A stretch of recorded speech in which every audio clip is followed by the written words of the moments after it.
Hello, everyone. Welcome back to the Hashira Half Hour. I am your host today, Emily, and today we're starting off with a story time. I am going to go ahead and shout out Aniplex for their stellar customer service. So as those of you who hopefully have been listening for a little while know, the three of us went to the Demon Slayer Swordsmith Village premiere in Los Angeles, and our partners came with us, our friends came with us. It was a great time, and my partner Tom got one of the world tour shirts that like everybody got, and in the excitement and hustle and bustle of just kind of like getting shuffled through this movie theater with at least 2,000 other people, we just didn't really look at the bag after we left. And so when we got home, we realized that they'd accidentally given him the wrong size t-shirt, and it was just like way too big. So we emailed them and we're just like, is there any way that we might be able to like exchange this? We have the receipt. Like, we just didn't know. And they were super accommodating and they said yes. And so we actually just got that in the mail. We got Tom's right size shirt. And to apologize for like, just the miscommunication or whatever happened, they sent Mugen Train promotional art as well, which was so nice. Not necessary at all. Oh my gosh. Very, very sweet. So thank you, Aniplex.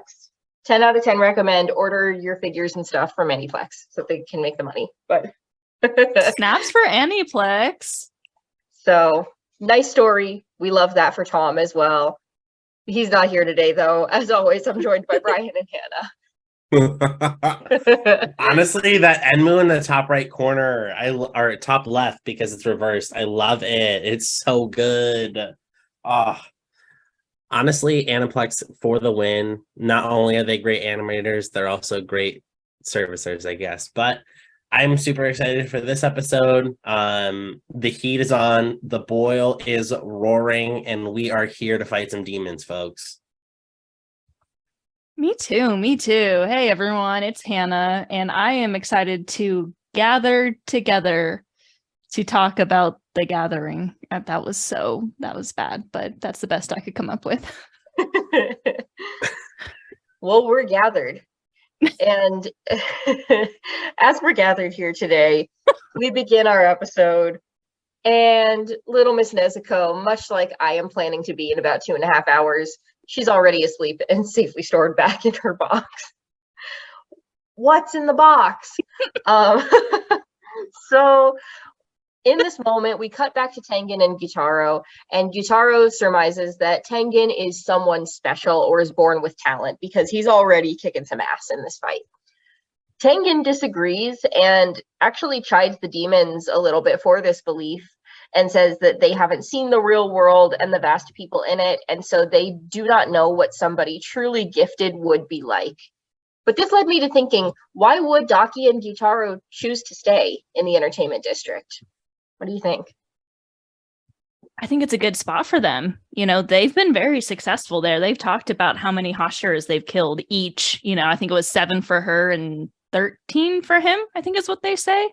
So clearly they're doing something right. And this is exactly where, Daki thrives, is here because she's gorgeous and she knows how to handle these kinds of situations. So I think that they are ignorant to the outside world to a point of they just stay where they know that they're successful. Why leave? Why go somewhere else when you have all of these probably very full of nutrition humans around and you can live in undercover so easily that it just makes you ignorant?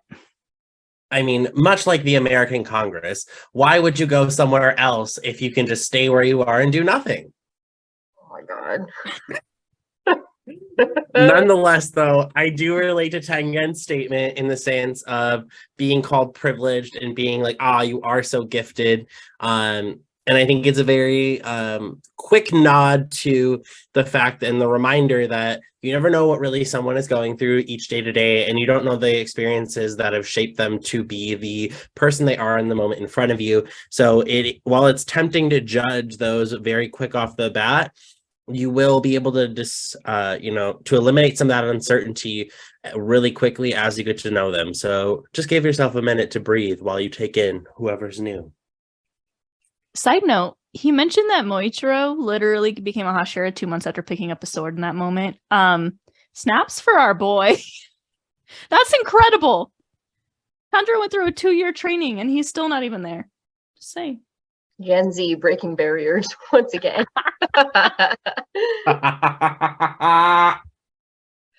Oh my gosh. But these are all good points. And, it's definitely, I think, more complicated for them to try to leave than to just stay. Like you said, why fix what's not broken? And something that they're kind of familiar with, and an ecosystem of people that has been easy to dupe so far. Makes sense for them to choose to stay. Although, had they decided to leave, I wonder, would they have been able to find similar success somewhere else? Don't know, but they're pretty strong, so probably could have seen something.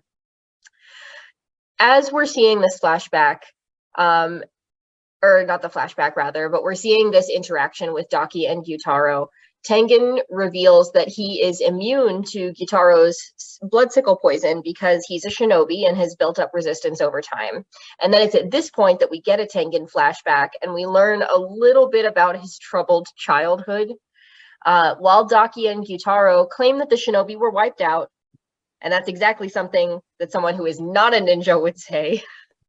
Tengen went through grueling training, outliving many of his siblings, and then after going through all of this, he chooses to fight amongst the demon slayers instead of remaining a shinobi. He flashes back again to a time where he and his wives met with Uba Yoshiki, the leader of the Demon Slayer Corps, and Uba Yoshiki calls him a remarkable child for fighting against these own ideologies that have been drilled into his brain and into his body since the beginning of his life. It's really hard to go against your parents and to go against those beliefs and those systems that are taught from such a young age. And in some ways, this act of rebellion against his parents is a little bit similar to Hashira that we've seen before. What do you think? I've been going against my parents since I was in high school. That's another day's work, folks. But really, to tell you the truth, it's definitely very different. Relating to the experience personally, the image of me being gay didn't really fit in with the, ideology of my family. So having to, really kind of follow in the same mindset of like, this is not the image that was set up for me. However, I understand that image was created out of perception of who I was supposed to be for someone else, not who I was supposed to be for myself. And I think that's the differentiation here, is that Tengen learned that lesson over time, is that he created his own kind of long-term goal for what he wanted to do for the world around him. And I think that's what's really important to kind of remember here, is that he does reflect on a lot of other things that have influenced him to do so. That's good. I think I kind of see, like, not in as an extreme situation like Bryan has had, but I also kind of have like rebelled against my parents since I've like grown up and moved out, just like come to realize a lot of their ideology is not like aligned with mine and that sort of thing. But I think in Tengen's situation, it's much more extreme. I don't know if we're ever going to talk about this, and I don't even know if it's ever mentioned truly in the show, but I do know that it's canon that, like, in this moment, he mentions that all of his siblings, except for one, died by like the age of 12 or something along those lines. They were actually forced to duel each other by their father. And so they were like blindfolded, so they didn't know they were fighting each other. And it wasn't until like the last duel that Tengen was in, I think against that one brother that survived, that he realized that he had just killed a bunch of his own siblings. You have like that is something like you have to do something about that, like that is, no matter like what you come from, and if this is the tradition of the family for hundreds of years, like good for him for breaking that, because that is not a good tradition and that needs to stop, to put it lightly. So it's something that a lot of people can relate to. I think, our parents do their best, I think, but also I think each generation kind of learns more and understands more about how to raise kids. So it's something that I think we all go through in some way, is to kind of remove ourselves from something that our parents have done in the past, because we know that like we've learned from that. Nicely put. And I agree. It's about like breaking generational barriers, and whether it's something more modern, like what Bryan has talked about or what Hannah has talked about, or it's like just choosing yourself. As Tengen said, he is an interesting character in that he's probably the most selfish that we've seen out of just about anyone. But I think that this short dialogue goes to show that being selfish for the right reason is not a bad thing. So I wouldn't, while I of course wouldn't say that somebody as selfless as like Tanjiro is in the wrong for being that way, I don't think Tengen is in the wrong either for choosing himself and his wives first. And I think that answers a question we had from a previous episode a little bit more clearly. So it's a good moment with Tengen. We get this ideology, and as he's having this flashback, Gyutaro scoffs at him and snides that the poison is in fact working, though slowly. Tengen rebuttals immediately and jumps into action as he does, and he easily beheads Daki for a second time. She's just not having a great time, is she? The poor girl. Oh my gosh. She's just wailing and complaining. And, you know, I feel that. She's like, everyone's ganging up on me. Why are you? Damn you. You got my head again. She's maybe not the smartest, demon that we've met. She's really, really still very powerful in her own right, but you can kind of see that her brother is really kind of the smart one and stronger than her, but being beheaded twice within the span of like 10 minutes by the same guy, she's pretty lucky. She's pretty lucky. Yeah, no, I mean, Tengen was like, let me get 10 bowls of udon right quick, and then I'll also behead you. And I was like, my dude, like, how cold are you gonna be? You're gonna be like, I could literally eat some tangent. But it's like that scene in Bridesmaids where she's like, I'm actually a little hungry. I could use a little snack. And she's like eating the Jordan almonds, just like sweating, dripping down her face in the bridal shop. That was Tengen right there. Oh my but God. Also Daki just getting straight wrecked twice in a row. Man, I feel like it's the epitome of the younger sister, and it's sad that I think she kind of falls into the same spot as Nezuko, with the sense of that she's in her siblings' footsteps, and so it's very difficult for her to really maintain the attention or maintain our focus when there's clearly something that's a little bit stronger and maybe a little bit more dangerous in front of you. True. It can be really hard to follow in the steps. We're just talking about like all kinds of generational trauma right now, but it can be hard to follow in the steps of your older sibling, especially if they generally have been better at some stuff than you. But their relationship is interesting and kind of balanced, and we'll get to that a little bit later. But yeah, she's not doing so well. She's 0 for 2 at this point. So hopefully, maybe not hopefully, we're rooting for the other side, but like it would be good to get to see her hold her own against Tengen a little bit, and put up a little bit more of a fight, because it really hasn't even been a fight thus far. And there is an interesting obsession with udon in this show, isn't there?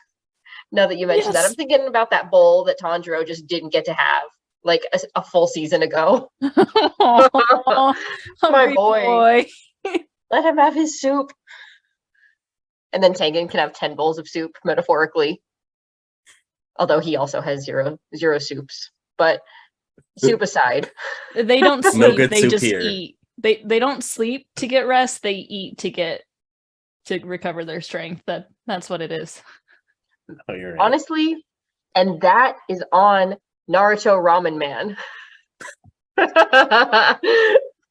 moving on. We got to move on from the soup. Our Kamaboko squad shows up just in the nick of time, and Tengen commends them for their flashy entrances. Tanjiro uses his keen sense of smell again and recognizes right away that Gyutaro is on another level. Will flashiness, or 4 demon slayers for that matter, alone be enough to take out these 2 upper 6 demons? Oh yeah, that was the question I was like picking at the entire time as I was watching this live, like the first time I ever watched it. Honestly, Mugen Train set me up with the expectation that at least someone was gonna know someone wasn't making it out of this fight. And I mean that may not even be just Mugen Train at that point, but that might have just been any anime. I was like, these two together, extremely powerful. There's 4 of them, sure, 2 per demon. However, I don't think the power levels of our heroes match what they're facing. So there's going to have to be a give somewhere. And to be honest, I didn't know if we would actually win this fight. I thought there might have been a withdraw at some point, especially as we get like to where we are in this episode. I'm like, there's no way there's some like follow through to the end where they keep fighting. Like I was waiting for some sort of reprieve or like, a dust storm or like a sound wave to be like, all right, we got 5 minutes, guys. Nezuko, get out here, heal. Let's do this. Mugen Train definitely taught me to be not attached to any characters. And I did spend this entire last few episodes kind of wondering, obviously, like Tengen is poisoned at this point. He said that it doesn't really affect him, but it seems like maybe it kind of is. So like I'm setting myself up with the expectation that we might lose him, or God forbid someone in the Kamaboko squad. I think like my feeling at this point is the only character that's truly safe is Tanjiro. Like I can feel without a doubt that like he's gonna make it, and Nezuko. But I mean, Nezuko really can't die unless she goes out in the sun or a demon slayer beheads her, and we've already established that like the beheading is not going to happen. So can our 4 demon slayers take out these demons? I don't know. I think there's a lot of possible outcomes here. Someone could die and the others are successful. Maybe like they just get away and no one wins, but everyone survives. There's a lot of different ways this could go. And this is the first time that we're facing like a pair of demons that are the same rank. We've met multiple, like the family of spider demons on Mount Natagumo, but they were not all lower 5. These are 2 demons that are, even though Daki feels probably a little bit weaker, like technically the same strength. How are we going to make it out of there? We'll have to keep watching to find out. Very true. Will it be enough? Are they a little bit stronger? Maybe. We're going to have to wait and see, because we know that what they're up against is already quite strong. Even before Gyutaro came in, Daki was decently strong enough to at least kind of ward off the 3 boys. Clearly not Tengen. We just talked about that. But if she were to get serious, I think that things could also look bad alone. And then you bring in Gyutaro and it's something else. So we'll have to see. But Tengen is already poisoned at this point, and even though he's tried to rebel against it, it's spreading through his body. As Tanjiro realizes this, and as we've kind of touched on just now, we see a slight, not flashback exactly, but like a reflection of our hero last season and my boy, Rengoku. We've talked about this before too, but Tanjiro suffers, I think, from a little bit of PTSD from this last interaction, because up until that point, his mental imagery of what a Hashira was unbreakable. And Mugen Train did away with all of that, knowing, as we do now, what happens to Rengoku. And so I think in this moment, the reality of the situation sets in for him. And as we've discussed, the Hashira are not safe or immune in these fights. Tengen is already poisoned, and there are 2 upper rank demons here. Do you think that there's any way that Tanjiro can still have faith that they can win this fight and come out alive? I mean, Tanjiro always has faith. That's what he he strives in is like the ability to continue going even when his sword is broken in half or he has a stab wound in his stomach. And here, like, he is severely injured. Like, that shoulder wound is not exactly like a scratch or a cut. I think most normal human beings would not have lasted long after that, but like, he can stop his bleeding. So hope is one of his strengths. I do want to call out this when Tengen's kind of talking about it, and we see that like Tanjiro sees Rengoku kind of in Tengen in this moment.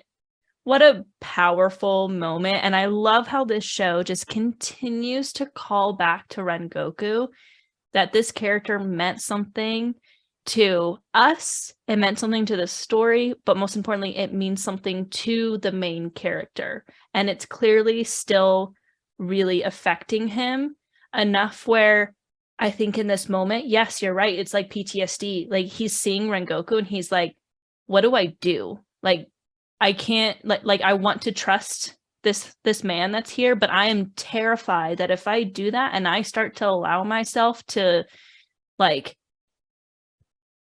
you know, like, have this friendship or whatever with him, what if I lose him too? Like, what am I gonna do? He's already lost so much, you know? So it's like he's inside his brain, he's back and forth, he's hopeful, but he's worried, and he's trying to not make the same mistake twice. And it's, you can just kind of see the wheels are turning inside his head. Like, he's coming up with every possibility, every way that they can get out of this alive. But right now, it seems like the only way to get out of this alive is for him to just be like, we're gonna do this, like, and that can only get you so far. So we got to come up with something better.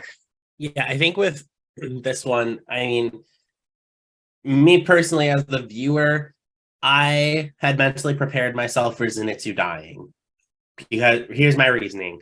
When I first watched this, again, I was like, out of the three of them, yes, I think Zenitsu is the coolest because I like him the most. However, I do think he is also the least effective in battle. With that being said, I prepared myself to watch him die. Now, does Tanjiro have the, inspiration that they can make it out alive? I think at least he's going to not go down without a fight. At this point, we know he has taped his right hand, one of his hands, to the bottom of the sword, his left hand. Thank you, Hannah. And then that shoulder wound, fun fact, if you didn't know, like police uniforms and military uniforms have this little lapel or this little like piece of fabric over the top of your shoulder that actually comes from medieval times and knights, because that is the muscle or one of the main muscles that you would use to swing a sword.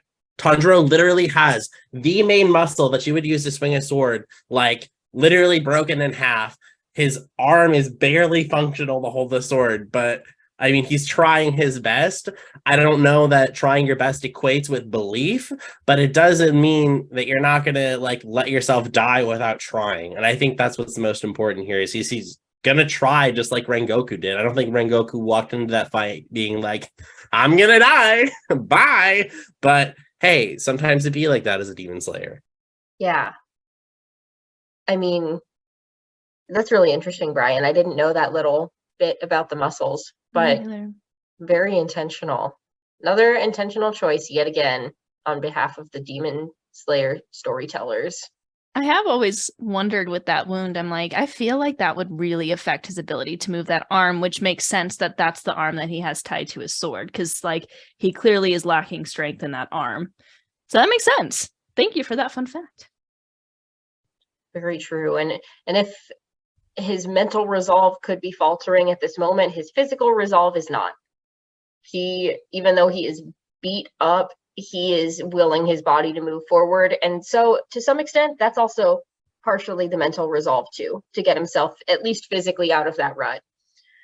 So our boys hatch a plan relatively quick, and they kind of determine what they're going to do. Inosuke and Zenitsu take on Daki, and that's going to leave Tengen and Tanjiro to take on Gyutaro. So as Inosuke and Zenitsu single Daki out and have her alone, Zenitsu is, of course, still kind of in his sleep stupor phase where he's able to fight really efficiently. And he demands in this moment that she apologize to the young girl from a previous episode that we saw her abuse. Now, what I'm going to get into here might be a slightly hot topic, might be a little bit controversial. And I think we might have some differing opinions in this group, even though we're all very close. But I want to discuss her reasoning that she gives right after.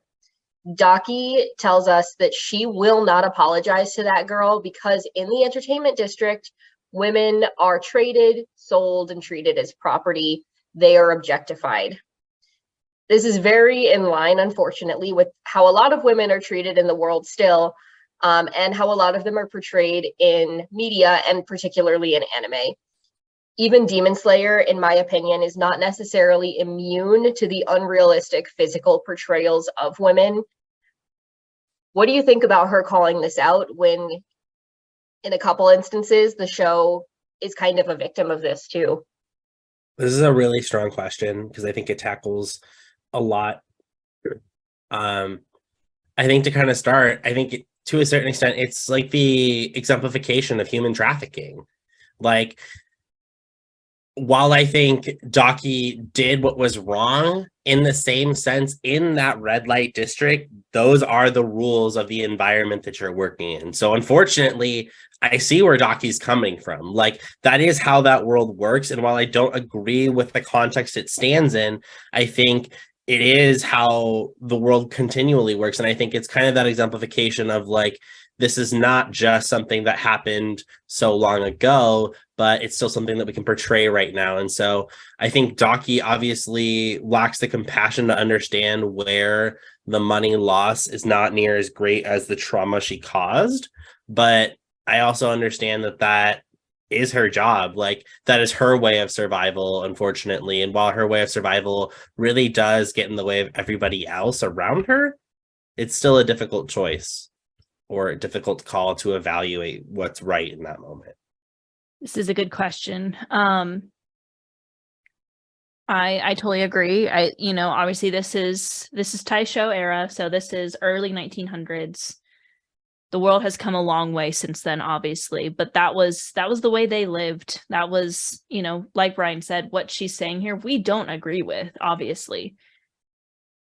In the context of the story and what's happening, I don't agree with it, but I understand like that's technically true what was happening there. Like, this is literally like there's little girls, and he's talking about that little girl that was there, and for some reason, like, she's working here because she has to sell off a debt and she has to stay there. Like, they can't even leave. Like, we get the freedom to like resign from a job, like they don't. I think when it comes to like this happening in anime in general, and Demon Slayer, you're right, is not immune to this. Like, I'm not gonna like sugarcoat the fact that like Demon Slayer sexualizes women, and most anime does. Maybe it's a tiny bit less than like other animes that I've seen, because it's more of just they draw them to have very large chests, and they dress them to but they like take Mitsuri for example. We're going to see that like there's a story behind that, at least. So like there's something behind a lot of it, not all of it. So it's one of the better ones. I don't know how to explain it, but I think it is important for us to note. I'm trying to figure out how to word this. I'm not saying that I agree with this at all. I'm just throwing that out there. This anime is foreign media.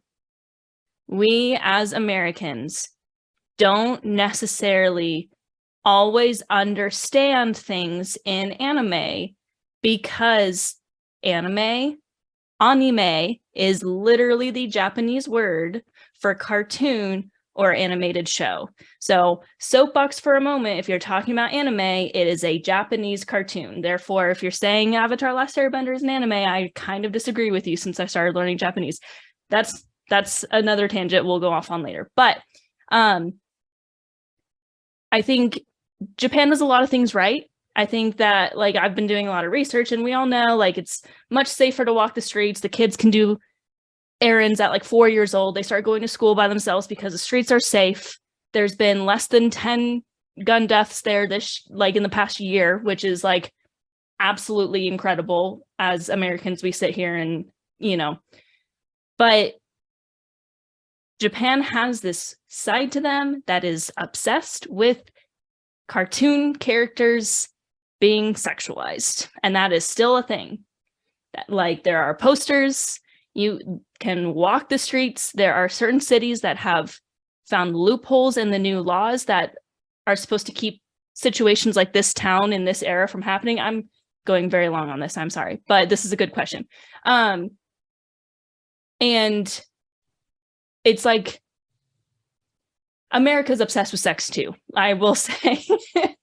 Like, this is not like worse than America. But I think there's something to be said about the fact that it seems to be a little bit more an obsession with like drawn characters rather than real people. As far as I've seen, I could be missing the mark on that because I'm still doing a lot of research. That being said, Japan definitely has that side to it.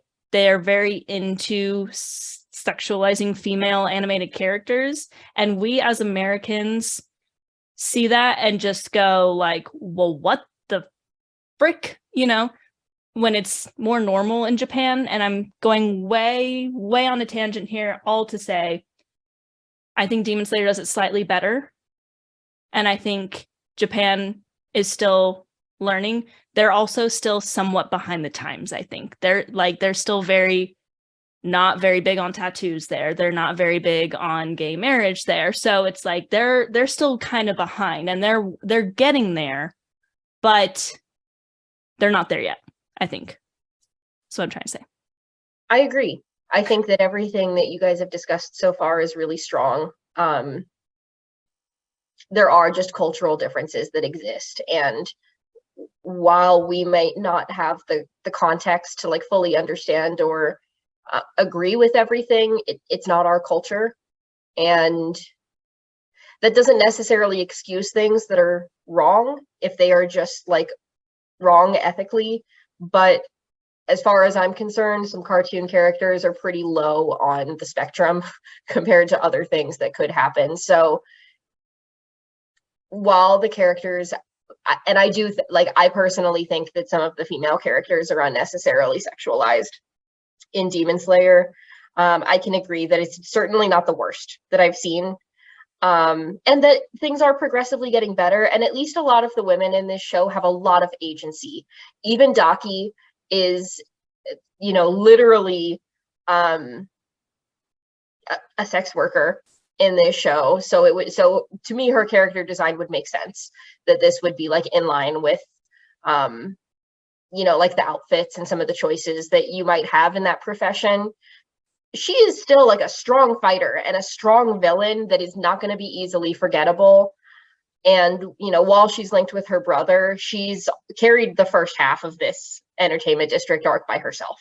So still a very strong character. And I would say like all of the women in Demon Slayer do have a lot of agency when it comes to their personalities and their strengths. It's just that they're drawn you know, by a society that has a little bit of a history of doing that. And that's not to say that it's any better or any worse than ours, but it is just something that exists, but it is getting better. I just think it's interesting that she becomes self-aware of it in this moment and, you know, kind of calls it out, speaking about this young girl. Cool. Good talk. We'll be interested to see what some of the comments might look like for this one. I'm sure there are people starkly on either end of the camp, and then there's probably a lot of people in the middle too. So it's interesting. It's just interesting to think about. But at the end of this dialogue, Gyutaro's eye appears on Daki's forehead so that they're able to fight simultaneously. What do you think of this third eye or like evil eye imagery that we're getting here? I've never really thought about it that deep, other than Gyutaro is just so strong, he's lending a hand to her. I think there's a level of, I can't remember if we've talked about this on the show or if this was a conversation that we had outside of it, but like Gyutaro has some kind of like slight control over Daki, it almost feels like, and I don't know what extent that is. We'll talk about it more. I'm thinking about a line that happens at the end of this season, but evil eye imagery, that's an interesting word, and I'm trying to like get my brain in that concept, because I've never like truly looked at it as something more than just like Gyutaro's like, here, have more power so you can know what's going on. However, I think it did allow her to literally see what was happening with Gyutaro's fight, which is allowing her to use her obi in two different ways. And she's now able to fight Inosuke and Zenitsu, who are with her, but also hold off Tengen and Tanjiro, who are fighting her brother. So it's like she's now in like two places practically, kind of like she was earlier with the obi. Sorry, I'm looking at my cat, who's being very cute right now. Another tangent. So I don't know if it's like imagery, but it's definitely making her more powerful. Yeah, my take on this one. So if we all think back to that arc in Avatar: The Last Airbender where he's opening his chakras, right? And he's opening his mind's eye. First off, that's called ajna. That is what that chakra is known as. It's your mind's eye. It's what you see in the world. I think it's a representation of them furthering their own vision of what is right for them as demons in the world. And I think that knowing kind of at this point, right, we've seen that Gyutaro is a little bit it's at least it seems like Gyutaro has a little bit more power and control over the overall direction of their duo, right? So I definitely think it's kind of that manifestation of Gyutaro saying like, okay, like I'm taking control over this now. I'm going to use like what my vision of getting us out of this battle is going to look like, and you just follow my plan. I think that's what kind of really connected them.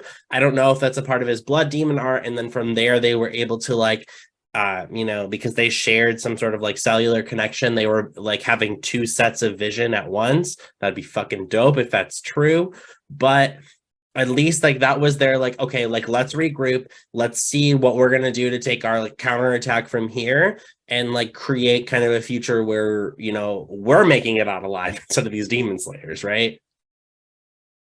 And I think that's exactly it. It's like we keep flip-flopping between not necessarily the POV, but like, I guess the thought process of either side of this fight. And so for me, that's where the evil eye imagery came in, was like, for anyone who's not familiar with the evil eye, it's existed in like a lot of cultures for thousands and thousands of years. And the idea is that it's a curse, or like something that like a witch or a demon would inflict on you with like a malevolent or like an extraordinarily hateful and cursed glare. And so the evil eye is actually not necessarily the glare itself, but it's like an amulet or a piece of jewelry that's used to ward that off, because that glare is given when somebody's not looking. So I think this is interesting because it's almost like they're both at the same time, because for one thing, you have two demons. And so not only are, I think, they trying to give this glare or this like fight to the demon slayers, but now she also has this thing that's like possibly warding them off, because to the demons, these slayers are the curse. So again, it's like, it just kind of ties back to what we've discussed a million times, in that like, it's Demon Slayer is really the story of the consequences of different choices that are made. And so like, are these demons purely evil?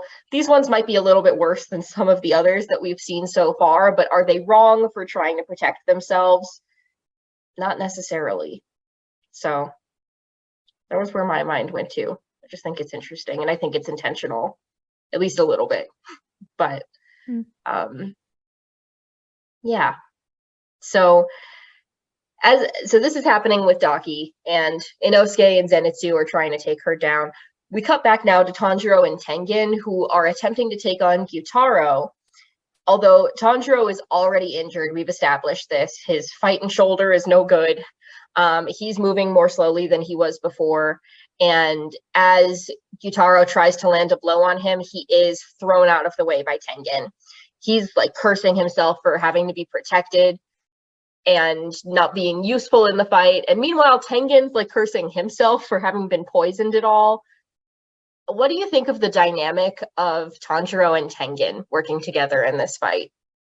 I think this is really interesting because you get to see a little bit of growth, right? I think in each arc, we've had a moment where Tanjiro's gotten that one-on-one time with Hashira, right? The first time it was, he was quite literally laying on his own deathbed watching, Tomioka come in and be like one-shotting Rui. Then we watched him get that one-on-one time with Rengoku. And at that point, he was like, "Oh, I'm gonna help." Yeah, can't touch you. This time, at least, he's like, "Okay, can't fight this one directly. I can give you some support around you." And so I think that's what's kind of important in this moment is that Tanjiro is finally like, okay, like I can start to pick out what I can do. Even though I am not at the level, I still need to be helpful.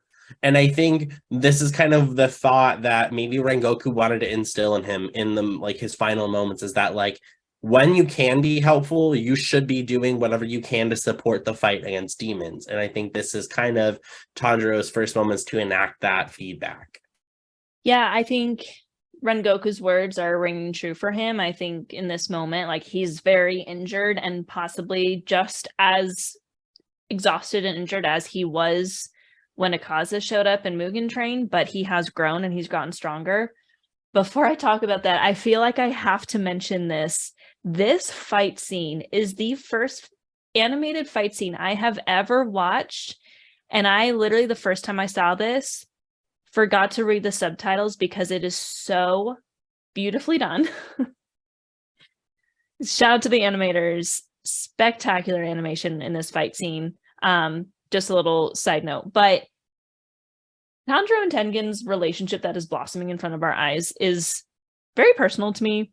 Because I like any like mentorship with Tanjiro because he needs that. Like he's the big bro. He needs a big bro or like something, And he's gotten like little tiny bits of it here and there. But I think we've seen a lot of growth in Tengen as well, because who really liked him that much when we first got introduced to him? Not many of us, right?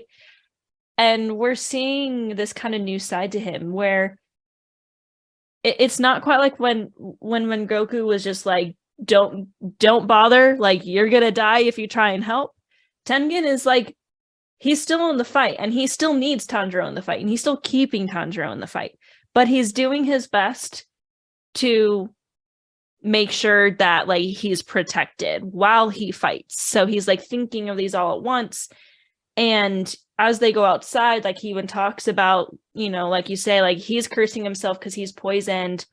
He's talking about how he doesn't think Tanjiro's going to hold up much longer. It's amazing that he can as it is because of his shoulder wound.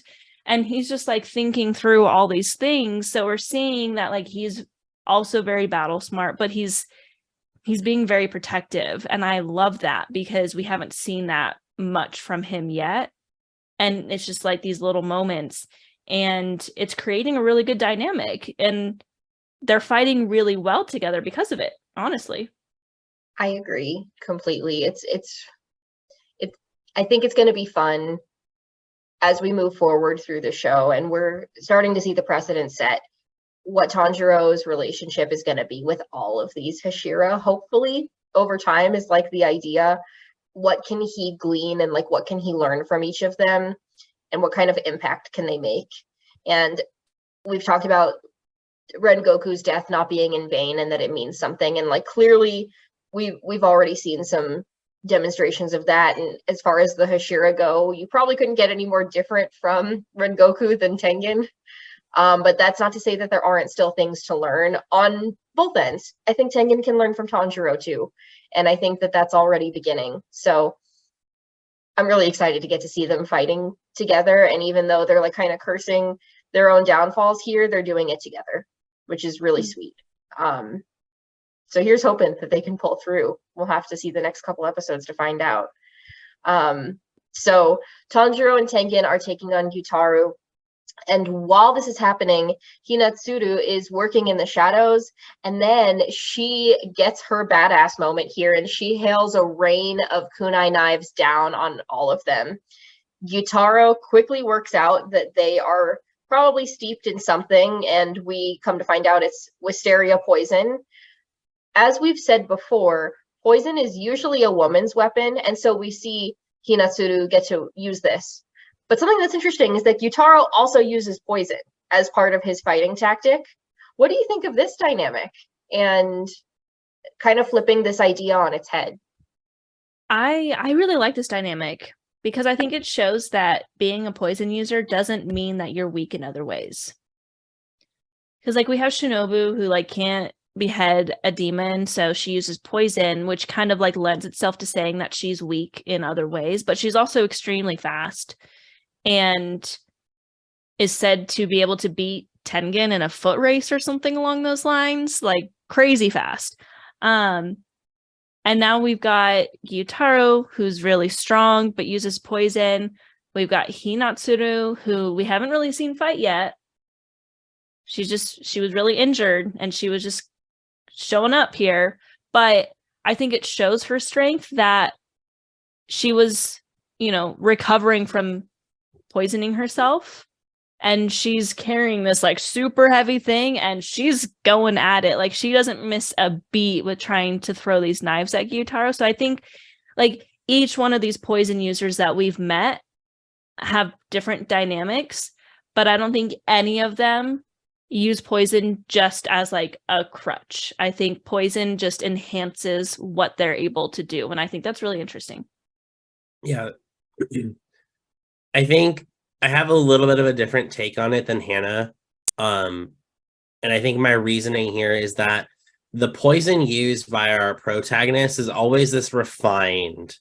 It's always this like, to a certain extent, like, I don't want to say classy. And I mean, that's what it kind of gives me is like Shinobu's poison is like concealed within her sword, right? And we have that, as our understanding of it, right? Hinatsuru has like the kunai already seeped in poison. However, like the first poison like villain we saw was the spider on Mount Nanagumo. That was literally like something straight out of Junji Ito. It was like these people are transforming into spiders. They're like losing their humanity. Now we see, Gyutaro, who comes off really as this like egregious, really like sickly character. And I think the poison is kind of the exemplification of like where they fall in humans' values, right? I think Shinobu and Hinatsuru are using poison as the way to finish these battles quickly, to leave people or leave their enemies without agony. However, on the flip side, from our villains, the poison is meant to just do that so that they can get that like endorphin rush out of finishing someone off, which I think is a really kind of cool dynamic that's created there. Also, let's just take a step back. Tengen getting like knocked in the face with kunai and still going for it. Like, oh my god, bro, are you kidding? So hot. I was like, that's kind of sexy. All right, Paris Hilton, that's hot. I'm dead. Too much. Not us being like a few questions ago, like, let's be really thoughtful about if we think these lines are sexy. Listen, we gotta have a balance.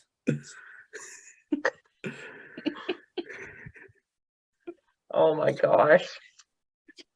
It is a fun dynamic. I like that it's flipped the narrative that we've talked about on its face, and that it's like the women are very smart and calculated, and Gyutaro is a little bit rougher around the edges, but he is pretty smart too. He's definitely got some battle smarts, and he's working out these things very, very quickly as he kind of narrates like his thought process for us. So he's got like the combination of both. He's got the brute strength and the smarts, and kind of almost like the second hit of like, then there's the poison too. If the blow itself didn't kill you, then this probably will. And it makes me wonder, like, is it possible that he's adopted some of those thoughts because of who he works so closely with? I don't know. Maybe he would take into account some of the things that like not only his sister but other women in the entertainment district would have resorted to, given what he was surrounded by. I think it goes along with the theme too of how like much harder it is for the demon slayers, because like the demons have these otherworldly powers and the slayers are like they all they can do is perfect their ability to breathe. And so it's just kind of showing just how hard of a battle we really are facing.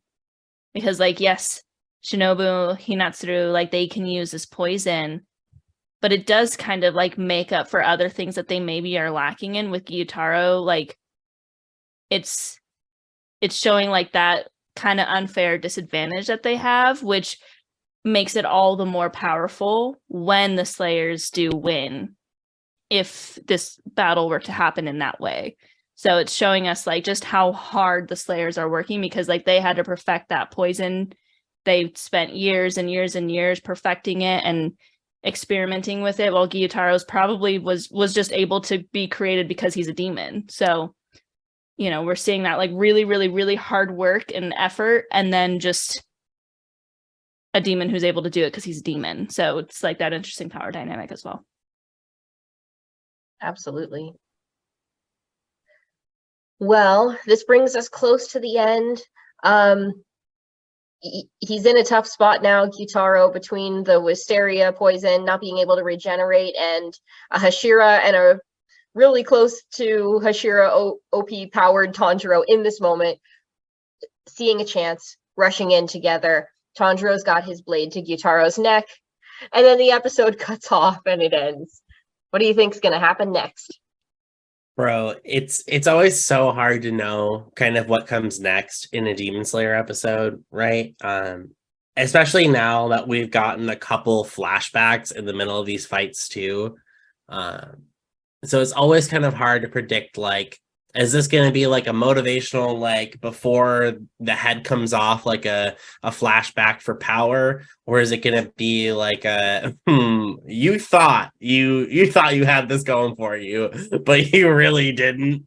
So I think it's kind of always tough, but like you do get that nice sense of like, okay, you know, at least they're striking back hard. Like the fight is at least balanced so far, right? We've talked about like the back and forth, but at least there's been some like exchanges for power. So you know the Demon Slayers are still hanging on. How tight their grip? It's slipping, let me tell you. I remember the first time I watched this episode, I freaked out when the episode ended there. Oh my gosh. These shows are so good at like giving us cliffhangers after each episode. It's very different from like I grew up watching like ABC shows where the episodes didn't end on cliffhangers, but the season did, and now it's like the episodes end on cliffhangers and the seasons maybe like don't as much, like maybe like little cliffhangers, but nothing too crazy. So it's definitely a different dynamic. I prefer this way because it's only a week in between instead of like months. But what do I think will happen next? I mean, we seem to be possibly getting the upper hand because the kunai went in his neck and he's like, oh, I can't regenerate my legs. Tengen's going at him. Tanjiro is, you know, screaming and going at him. So we feel like, okay, this looks great. The next episode's name is defeating an upper rank demon. So we have a little bit of hope that means that we're going to defeat an upper rank demon, right? You know, that's what we feel like, right? So that's what I hope happens next. We'll find out. Next week on Demon Slayer. On that note, I think it's about time to begin to wrap it up. We'll get to see what happens with our demons and our slayers next week. Any final thoughts before we move into our favorite moments? Sweet. All right. Well, favorite moments. I'll go first. And this was something that I had forgotten about until we watched it again recently. But a lot of animes do this. Demon Slayer does have after credit scenes occasionally, and there's a really, really nice one at the end of this Demon Slayer episode. And I don't know why I'd forgotten about it. Maybe it's, you know, just being guilty again of that like automatic skip feature on a lot of streaming services, but watched it again recently, and Tengen has a moment where he also sees the ghost of Rengoku in this after credit scene, and Rengoku reminds him to take care of the three boys. And it's just such a sweet moment. And I love that we get both stars of this episode, in my opinion, getting their moment again with Rengoku, because I think it just continues to demonstrate how important, albeit brief, his appearance was to the show, and that his death kind of sets into motion the rest of everything else that's going to happen. So take any time that I can get with my boy.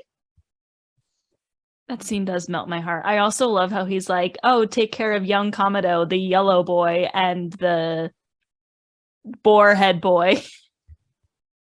Yellow boy. Oh, shit. I was like, yeah, Hannah. Okay, cool. Nonetheless, favorite moment here. I'm gonna go with Zenitsu walking up to Daki, because any moment where Zenitsu holds his ground against upper six, sorry, just had like 8 things connected in my brain. I felt like Jimmy Neutron. Moving on. I'll talk to you about it after we hit end. But right, he's talking to her in that moment. He's like, hey, like, you literally like almost ripped that girl's ear off, and you were pretty close, because she started bleeding because of it. Like, apologize. And Daki was like, nah, like, fuck your couch. And honestly, like, it was kind of sad, but I was like, damn, Zenitsu, let's go. I do also want to kind of, not errata, but I also want to add to my previous answer, because I didn't really touch on the sexualization piece of that entire one. Definitely kind of something that I was kind of just like, yeah, that's anime when I first started watching anime, because my very first anime that I watched alone was Kill la Kill. If you don't know that anime, it's a high school like academy anime. It's got like 14 and 15-year-old girls that are in like Sailor Senshi outfits that are with like these over dramatic like scenes where like straps are like getting too tight.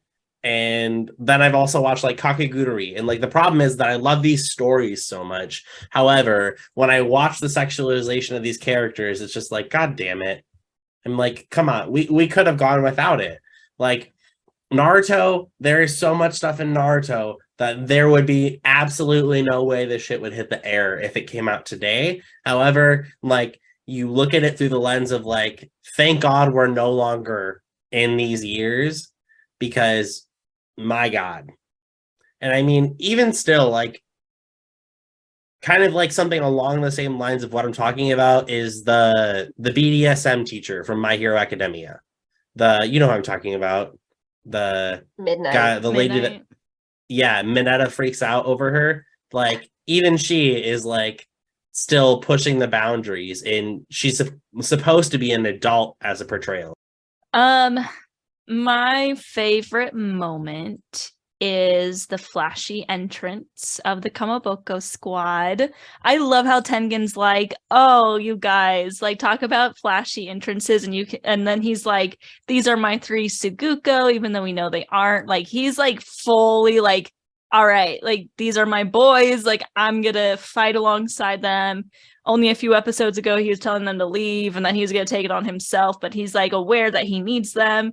And they like make their entrances. He's super proud. He's like a proud dad. But I want to call out Zenitsu and his quick response, because like they arrived and there was like a little back and forth talking, very, very anime moment of talking. Like, Tengen's been really fast for a lot of this, but for some reason in this moment, they all just stand there and talk to each other. And I was like, okay, this is very anime, but we got to get some exposition out there. Daki starts to take action, and it flashes to Tengen really quick, and you can tell he wasn't expecting it. But Zenitsu just takes her literally like to the sky. And it was like, holy frick, Zenitsu. Like, he was the one who was ready. He was the one who saved the day. And again, a fun fact, I think I mentioned this earlier in the season when Inosuke saw Zenitsu fight for the first time. This is Tanjiro's first time seeing Zenitsu actually take action and see his breathing style. So that's why he's like, Zenitsu! Like, what the fuck? Like, he's shocked. She's like, that's what he can do? Wow. That's not nice. My watch just yelled at me. I'm getting too passionate. That was my favorite moment. That whole scene, but special shout out to Zenitsu. Gotta give him credit where credit's due. 100%. Good moments, really good episode, and it's just going to keep getting better, folks. But with that said, that is definitely all the time we have for today. I know we are well over at this point, but I think that we've touched on a lot of really important things that'll set us up for the next few. So thank you again for joining us on this journey. If you've enjoyed what you've heard, please don't forget to give us a follow on TikTok and Instagram. We are at Hashira Half Hour. We are also on TikTok at Hashira Half, or on Twitter at Hashira Half. Send us some questions you may like answered, or let us know something else we should review on the show. As always, as my boy would say, umai. Umai. Umai.